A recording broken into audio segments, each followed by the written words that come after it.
Ce înseamnă indicele de viteză și greutatea pe anvelopă? Știi ce înseamnă 91V sau 94W pe anvelopa ta?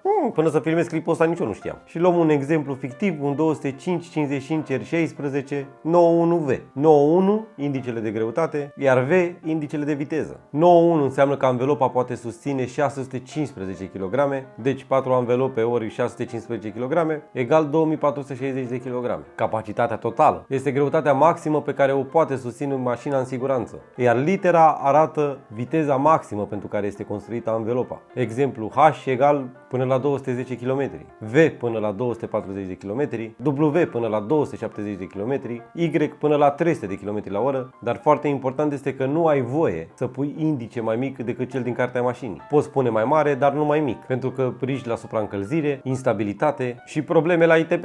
Indicele de greutate cât aduce, indicele de viteză cât suportă. Că tot vorbim de suportat și vrei să faci economie atunci când cumperi anvelope, intră pe site-ul Radburg și dacă comanzi codul de reducere Radburg 10, o să ai 5% reducere la orice comandă. Livrarea este gratuită în toată țara, așa că lasă în secțiunea de comentarii tu ce dimensiune de anvelope ai avea nevoie.